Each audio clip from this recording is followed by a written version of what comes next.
But it's just interesting because I suppose these guys do share champion pools very heavily. Almost everyone down the line plays the same stuff, so bans become a little bit more awkward here. That does come with a lot of the teams following the same strengths of current champions in the meta, and a lot of the value that these teams put on them are very similar since they're all practicing together. Not these specifically, though, because you don't want to scrim against the people on your side of the bracket. Oh, this is interesting, though. So Curse actually are picking two uncontested champions here, basically. Lulu, not a champion Ball is going to play, even if they were to swap Rise around. And, you know, again, champions like Tristana, champions like Yasuo still being available. The big three supports these guys are playing, the Braum, the Morgana, the Nami, like, none of these are being grabbed right now. Curse are taking plenty of time saying, we'll counterpick you on red side. Right. Not a lot has been given away yet. Because Rise is a flexible pick for Cloud9, Curse don't really want to jump into anything too quickly. And picking up Kha'Zix is very safe at the moment. Nunu's already banned, and Kha'Zix has really, really risen to prominence among the junglers, with everyone favoring the max W first. We'll have to see if that ends up being the build Dominic goes for. Meteos played a whole crap ton of Lee Sin recently. It's going to be, ooh, Zed comes in for a high blind picked. And he's happy about that one. Yeah. Stretching out his fingers here. You do need some very quick reactions with Zed. Some interesting recent changes to him. He really jumped up in popularity after the change to make his position after using Deathmark. Yeah. Makes it easier for Zed players to catch their prey nowadays. I found it really hard to outplay him more as champions that are normally going to be very good in that anti-Zed duel. So we'll have to see how that battle comes out here. Voyboy still does have the Yasuo if he wants it, and no one's going to contest that anymore. But his Immaculate Tristana is, of course, off the table. Yeah, let's see what direction Curse want to go with this one, because Cloud9 are showing very strong late-game prominence here. They've got Tristana and Rise already to scale up very well, and then Zed, they can use this as a split push. They don't have to use their top laner as their split pusher. If they get high, a good enough lead, they can easily lane swap and put him in a side lane once he's got Blade. We'll see if anyone from Curse is going to be able to handle that one. They're going to save Voyboy's pick until last. Very interesting to me to see that, but that's the case here. Lucian and Thresh come through in the bottom lane. All right, so Cloud9, they did a lot of good things so far. You know, taking away Triss is always good against Curse, but one of the things that Voyboy did give away in one of the interviews is that he was also practicing Corki mid. And they have tried variations of the two sort of AD carry champions in different compositions. This time around, I do not expect it, though, because that would really... It would make Curse a really big mid-game front-loaded composition here to try and make that push and put some pressure on them to end it before it got out of hand. Exactly. The only mid laner, semi-AD carry I'd see him be able to play here would be like Kayle. Otherwise, you couldn't ever handle Zed late game, and you'd never be able to handle him 1v1 in general. So I don't think it's likely. Morgana does come through against Thresh. The Elise does come through for Meteos as well, so plenty of setup here for team fights. Right, and a couple of classics for Cloud9. Yeah. Meteos and Lemon Nation, two of their most beloved champions here. Meteos does have a better win rate on other junglers like Lee Sin, but he definitely favors Elise, especially in solo queue. Definitely loves this champion. It also adds that double threat of skill shot CC, very long duration. He definitely popularized that cooldown reduction build with her. We'll see what he goes with this time around. Well, the hover is on Corki. You mentioned that might be the swap here for the double AD carry. Clicks on Yasuo, locks it in. Exhaust Yasuo coming in for a Voyboy. Wants it after all. All right, we'll see how well they can pull that off, because the Lulu plus Kha'Zix is actually a very strong combo for the team fight for them to pull this off. Using that knock-up, we'll see if they can actually get back there too sneaky, though. We've seen so many games just drawn out long enough for Tristana to really take them over. Absolutely, and the thing is, you've got this black shield there as well. We talked about Sneaky being this rock for Cloud9, somebody who's always going to perform in team fights, be there for the team late game, and Lemonation is on babysit duty, basically preventing any meaningful damage or any meaningful CC to reach him here. So I think this is a good comp for Sneaky. Yeah, we'll see how well Lemon Nation can peel, because if Curse are able to get past the barrage of cocoons and dark bindings, then it's up to him to try and use that Morgana ult defensively to peel off the Kha'Zix and the Yasuo, because those are two very high-powered assassins that will look to take out this AD carry threat in the late game. That is true. It's a whole bunch of offense basically on this team. You mentioned the barrage of skill shots, but otherwise it's a Ryze and a Zed who are just going to peel by one-shotting people. So well, the Rune Prison is great because that's just targeted. That'll at least stop Yasuo in his tracks. We'll see how the rest of it goes here. But now that we see all the teams picked up, we're going to want to actually ask you guys which team is going to go the distance. According to LOLesports.com, 67% of you think that Cloud9 is going to win this one. Kind of a mix of applause there. Of course, you can keep sharing your picks on Twitter as every twist and turn ensues. Send hashtag C9win or hashtag CRSwin to @LOLesports, and we've seen those swap back and forth throughout the games. All right, we'll see how well Cloud9 can perform in the playoffs, because as we said, they're undefeated. And Meteos has taken Elise actually 8 times out of those 10 games. So that means he's 8-0 in the playoffs with Elise. Maybe regular season, not quite so much. Well, back to comfort certainly for Cloud9 here, and I want to see how this comp unfolds. We don't see a lot of Zed mid just yet in the North American LCS. Of course, you saw the bans against Bjergsen. You know it's a good champion. But it's fun to see it played. Yeah, a ton of bans dumped into Zed recently as we went over. We'll see how well Hai can use it, because as we also said, he will not hesitate to go in. And Zed, the best thing about him is that once you do dive in to take out your target, you always have a shadow to escape with. Yeah, it's kind of the style of champion that Hai definitely excels best on. I think his most similar player is Reginald from last season. He's a mid laner who's going to take it upon himself to engage, even if he's a single target assassin, or like Karthus, and just tell the team, follow up on this. Don't worry, I made the right call here. And of course, Cloud9 very smart to trust him in his judgments. Cloud9's team fight's probably the best in North America. It really does show how all of Cloud9 listen to that one voice, especially early on in the game when the early team fights are crucial, and you can tell it, especially with the skirmishes mid. See if Meteos decides to try and get Balls ahead, though. As we said, Balls really preferring those damage-oriented carry top laners. Now he's got the opportunity here with Ryze. If he can get past the early game here and stack up his mana items. Well, I'm actually glad you mentioned the early game, because I feel like these two junglers have had very different styles. In the beginning of this year, Meteos and rest of Cloud9 said, we're going to go back to early game.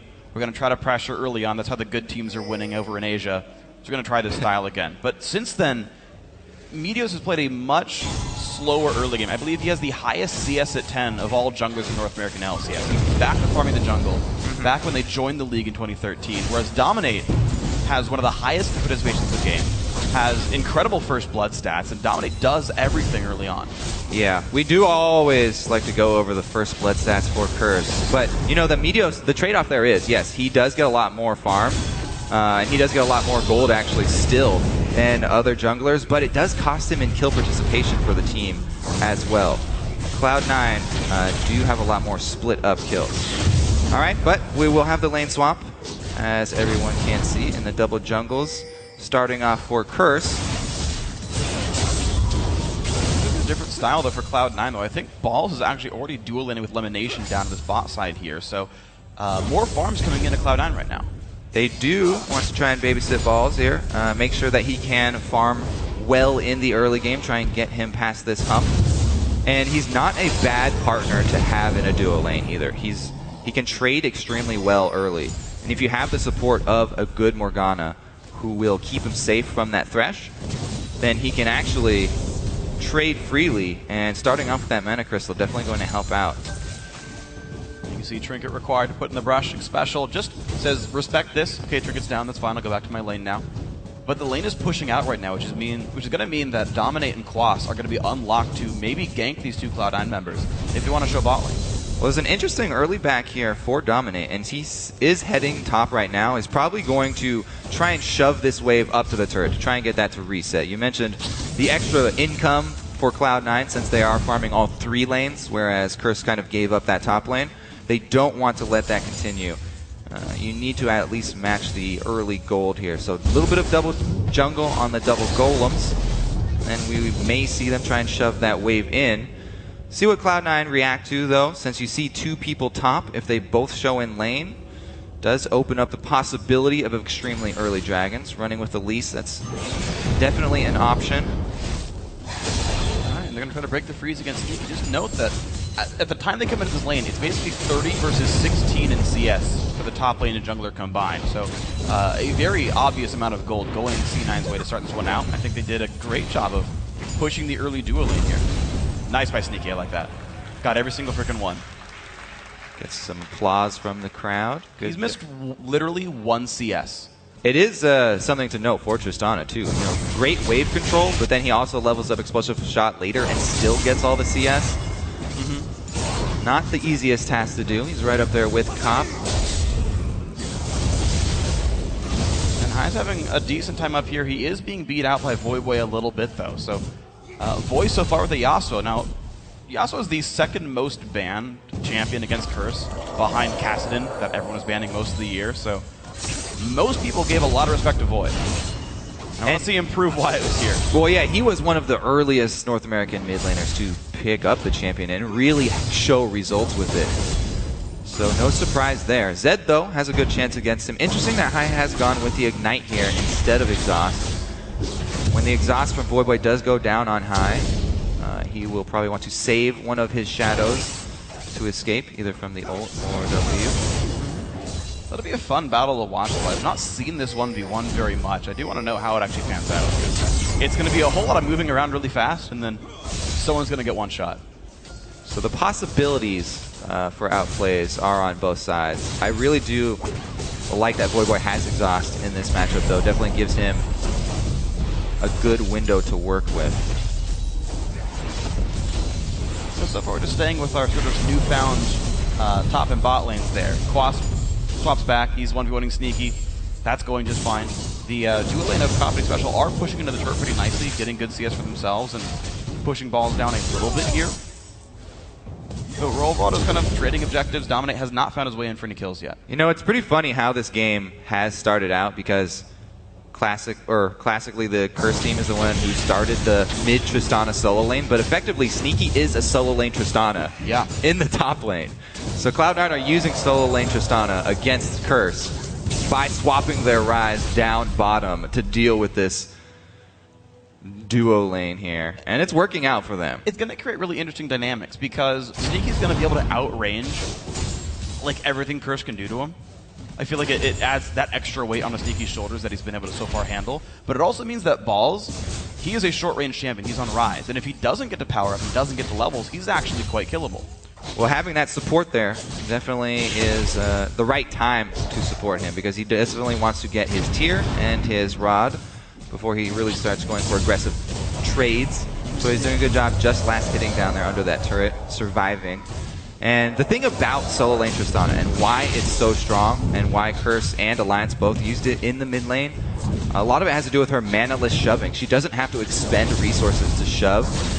Now, that's extremely effective in mid lane, because a lot of the mid laners do have to spend a lot of their mana, and the lane is very short, so you can shove it quickly and then go farm somewhere else. Yeah. Or move over to another objective for your team. Top lane, though, is a bit more scary, because you do extend extremely far, and it kind of opens you up to potential ganks early on. Yeah, I agree, and it's also much easier to freeze the top lane as well if one of these guys wanted to do so. You can lock your Tristana in front of the turret, make her CS in a really, really dangerous spot. And so they have swapped back after Balls has already got his tier and the makings of his Catalyst. Coming to lane on even footing with this Lulu. Quas up a level right now, though. It's kind of like item lead versus level lead here, and I think Balls just wants to farm it out for now. Blue buff will, looks like, go to Dominate right here. Has evolved the Spike Racks, did max his Void Spikes. Still keep called out, and there's the blue. They also have set up a pretty nice defensive pink ward line here for Curse. Oh, that hook on a Sneaky, though. Black Shield comes in, lets him jump out safely. Little bit of harass landed there. Not going to be too bad. He does have his BF sword, both 80 carries. Able to trade effectively. It will help out Lucian a bit more, because he's got the scaling on his abilities. But there's actually a significant level lead. One level for both support and AD carry here for C9. Fine's going to land on a Cop. Shield comes out. Hook misses. Black Shield's on the ulti as well. Special is going to get stunned up, but Cloud9 losing a lot of health from the culling right there by Cop. See if Lemon decides to go all the way back here. Curse shoving up the lane, though, doesn't mean that Sneaky will be denied too much. He can stick around and CS at the turret. We'll see how well he does when he's under pressure at the turret. Dragon started out, but Meteos has wards on the area, so they can fight him off it. Well, Curse aren't exactly leaving right now, though. They maybe just want this fight right here. Cop comes in as well. Of course, Elimination's already at half health with no ulti. TP comes in for a ball. Same for Quad. The battle has begun. In comes the engage. Rune Prison on high off the back lines. Now exhausted on both mid laners. And Boy is going to be first blood. That goes over to high. Special caught out as well. Cloud9 start up 2-0. The Rune Prison on the Quad. In comes Sneaky in his face. There's a 3-for-0. Really dangerous play there from Curse to start this Dragon. I thought they were just going to get chased off it, but they stayed on, and the double teleports come in. A split second quicker 4 balls, and Meteos almost lands a cocoon right on arrival of Quas's teleport. So they've got everything set up for Quas. He immediately has to try and get out of there, but Voy ults onto High and not able to take him down. Black Shield goes on him. They immediately answer the kill quickly, and then a nice binding from Lemonation to pick up one more.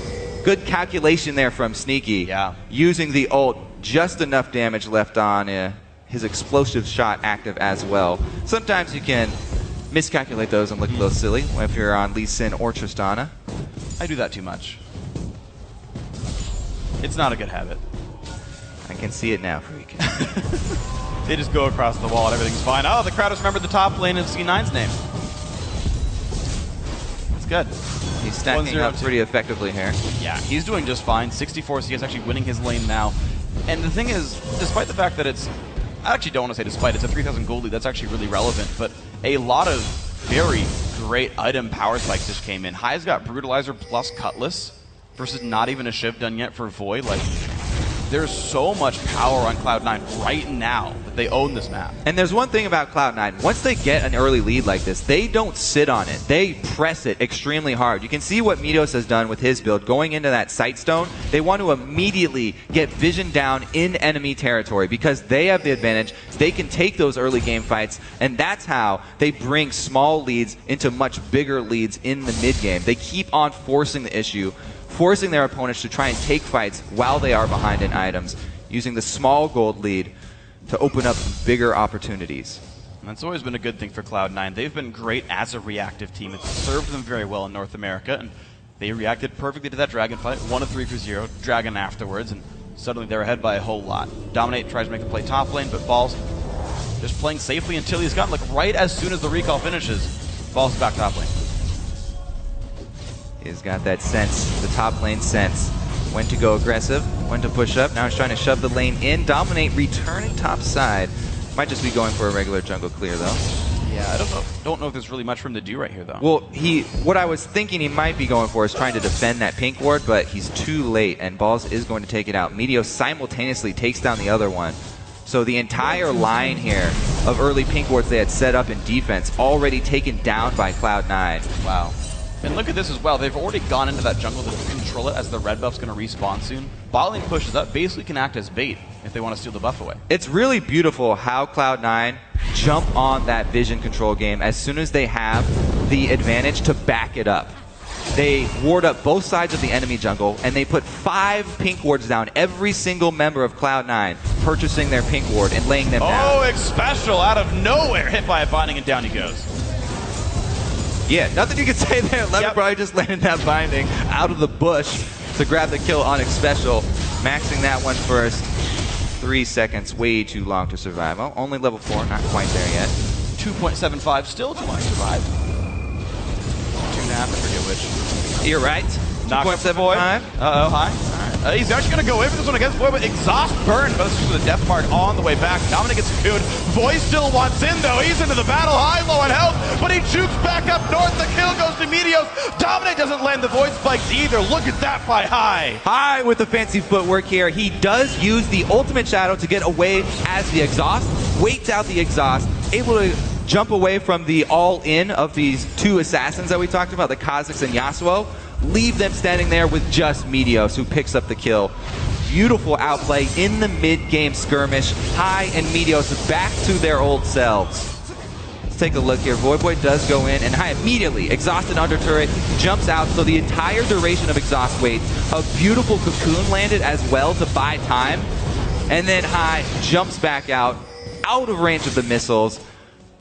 Complete outplay, 5-0 for Cloud9, plus the Dragon went to them, so they have the exact timer on it. They've got plenty of vision down. Should be another pickup for them. We'll see how they force the issue on that Dragon spawn. 1 minute, 20 seconds left. So far, they've all been on the right page so far. Follows the giant scroll on his back. And there's the blue left point over to Hai right here. So far, so good for the blue team. Kobe shaking his head. It wasn't very good, but I appreciate the acknowledgement that it existed.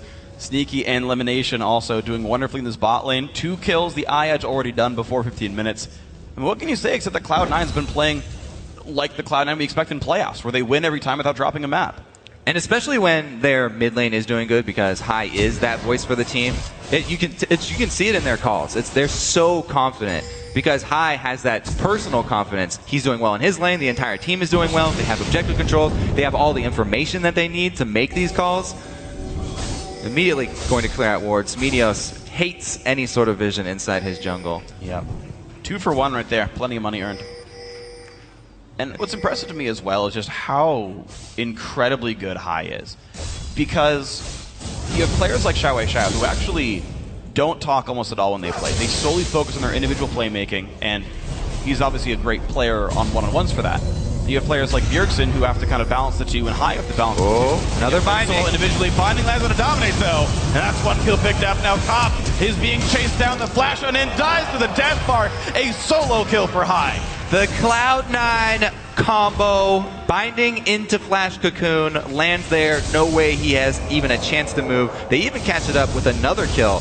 Hai going extremely deep, flashing in to get the extra damage down while Deathmark's still active for the extra pop, and man, this is a runaway game for Cloud9. 7,000 gold at 16 minutes in, 0 objectives given up all game. No dragons, no turrets, no kills. Perfect from Cloud9. And this is the team with the Tristana and the Ryze on it, so it's not gonna get better for Curse here.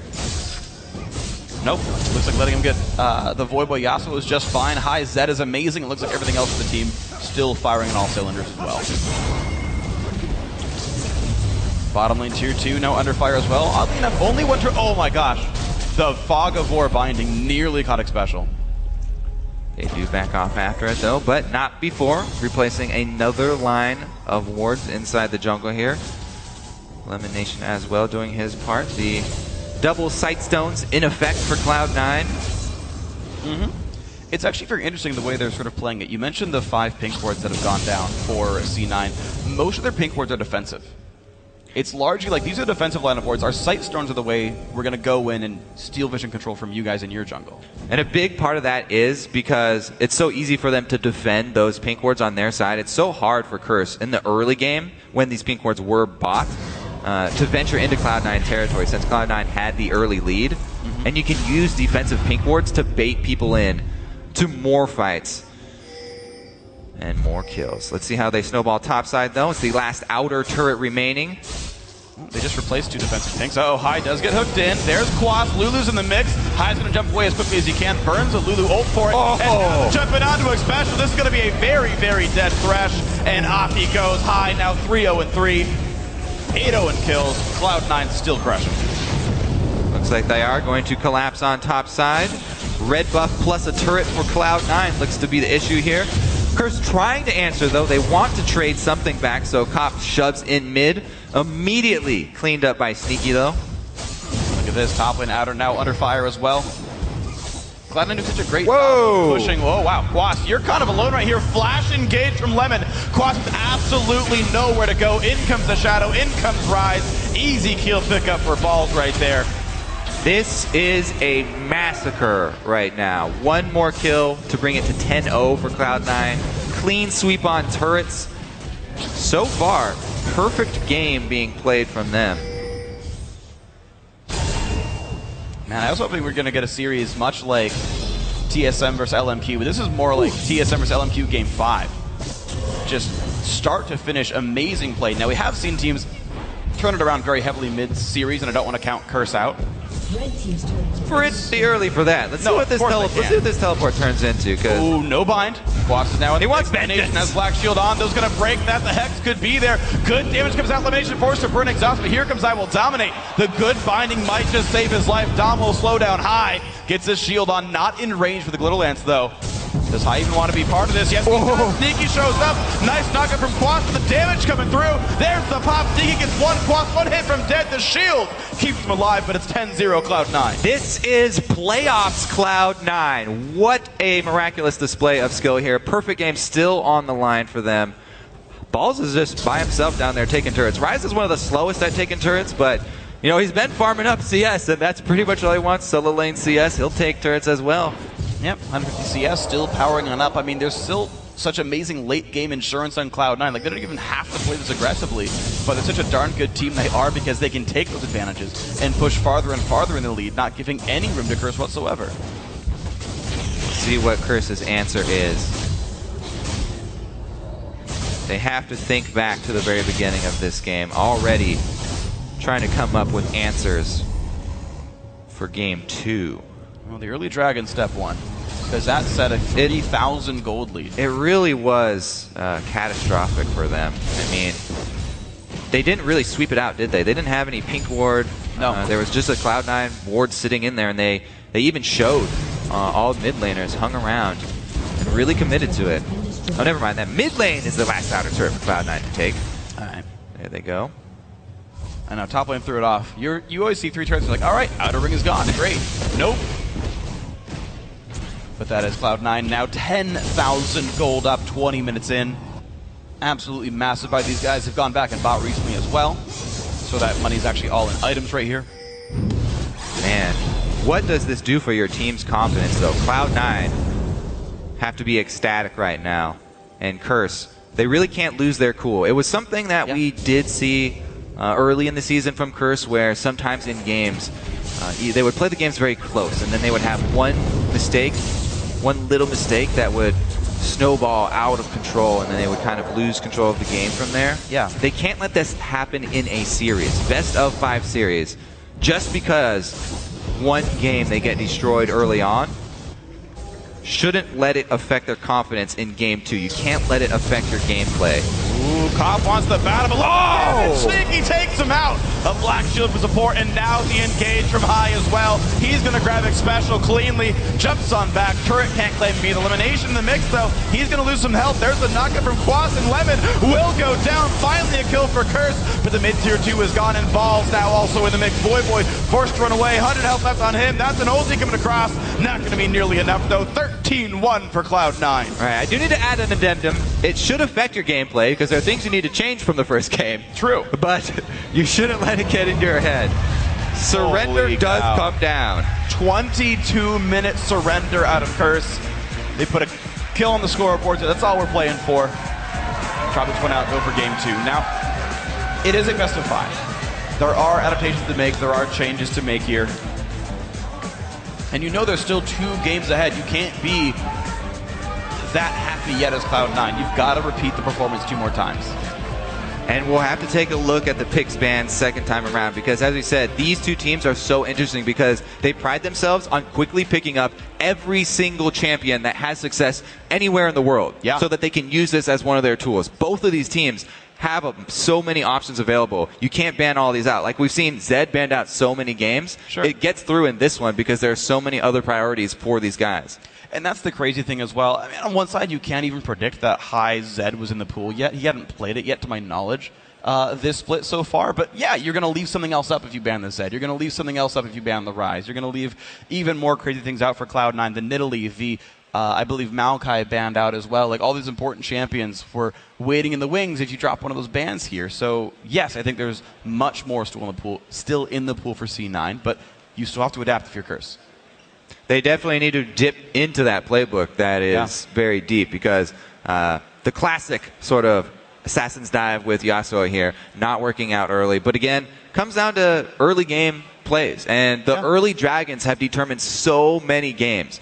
With the importance of Dragon now, with all the extra gold put down there, if you lose the team fight and the first Dragon, it's extremely hard to come back from. Cloud9 really putting on a clinic showing why it's so hard to come back from, because they invested heavily in Division right after that, double sight zone immediately, and they controlled the entire map. Yeah, it really felt like Curse played into Cloud9's playbook. There's two things that C9 are really good at above all else. Team fighting and then playing from ahead. Cloud9 have never thrown a gold lead farther than 600 gold. If they're up more than 600 gold in a game, they have always won the game. Well, they're also good at coming back from games. Sure, So but like they still went, 18 and 10 in the season, right? They lost 10 times this split.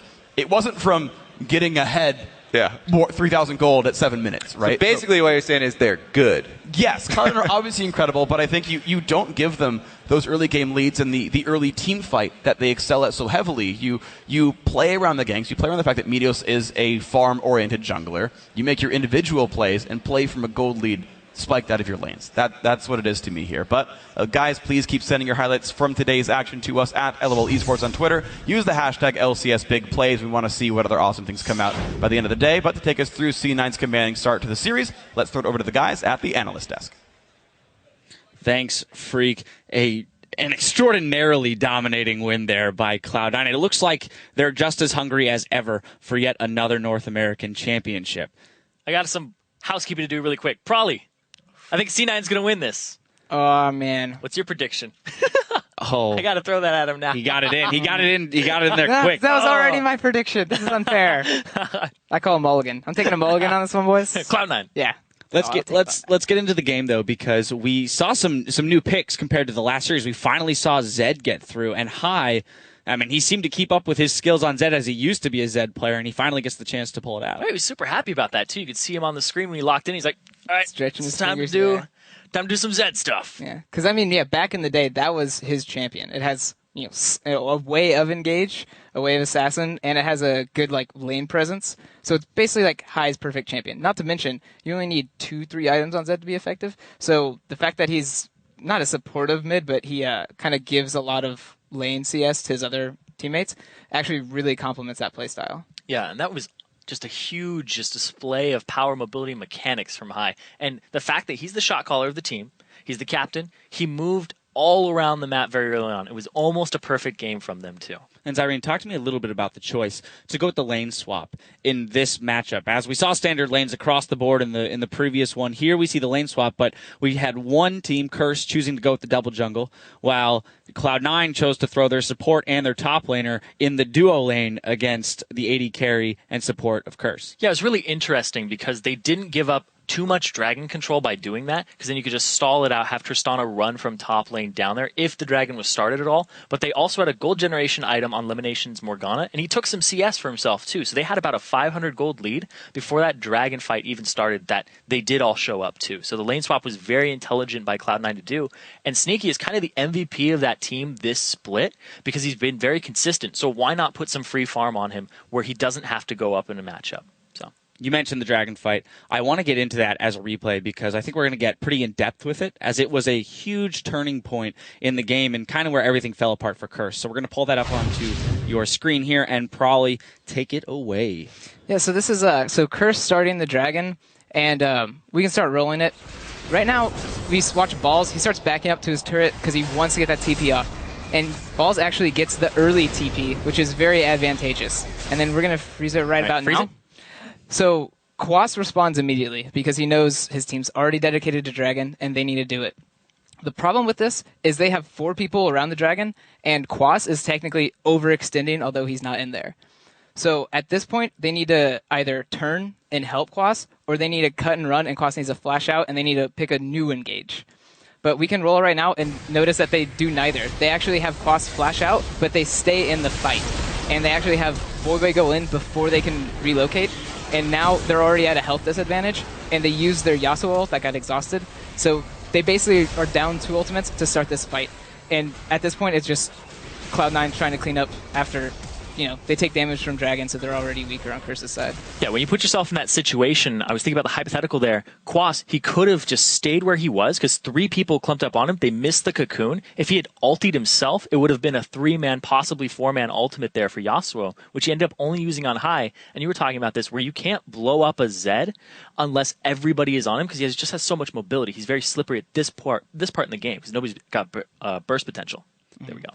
Words. Now, yeah, right. Now, hindsight being 2020, of course, we can come up with a lot of different scenarios that Curse could have played out in that situation. Probably as someone who has played in high-intensity games like this, team comms. Is it time for everyone to be quiet and one person is making the calls, or is it relying on instinct there and trusting that Quas will make the right decision? How does that go?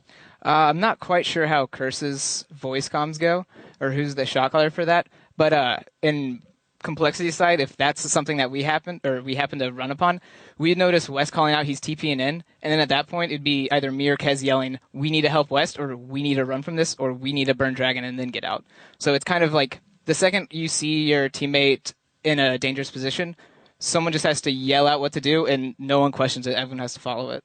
I mean, at this point too, you're down 3 kills, a Dragon. You are already in a bit of a gold deficit, and things just start to crumble around you as a team. And that is harsh maybe to say to Curse, but they're in a pretty tough spot now mentally to try and get back into this series. What are the first steps to rebuilding that? Well, first of all, you have to come to terms with you just gave away the largest gold lead at 20 minutes this summer split to the team you are going to continue to play this best of 5 against. They surrendered, so they didn't have to continue to go through that burden. They can regroup, they can give themselves some time, and they don't have to keep taking that beating. So I think surrendering actually was a kind of a good idea by them in that regard, to keep their mentality up and keep their outlook positive. I feel like the surrender definitely it puts a stop to, I guess, the pain of having to live through it. Although there has been arguments made for prolonging the game so that you have the opportunity to talk about, prolonging the game maybe to win, but prolonging also just for the opportunity to talk about what you're going to do in the next game. Because now Curse, they've only got a short period of time to reformulate an entire pick ban phase and then a play strategy on the other side of the map. So my final question to you probably is, what are we going to see in picks bans? Are we going to see that Zed off the board? I think it'd be really smart to ban Zed. I feel like that's just a high staple champion, similar to Bjergsen's Syndra and Zed. It's just, regardless of if he's played it recently, he knows the ins and out of that champion, and it's really scary for him. So I could foresee maybe a first pick Zed on Curse's side. Maybe a Tristana and try to pull it mid. So I think they actually have a lot of room. I don't think that game decides what they need to do. They still have another game or 2 games to lose before they're out. So I think they have a lot more room to kind of, do what they want to do. The series is definitely far from over. I will be curious to see what Curse decides to come out swinging with this next time around. But we'll see if Cloud9 can keep that momentum going in Game 2 versus Curse. The action continues after this.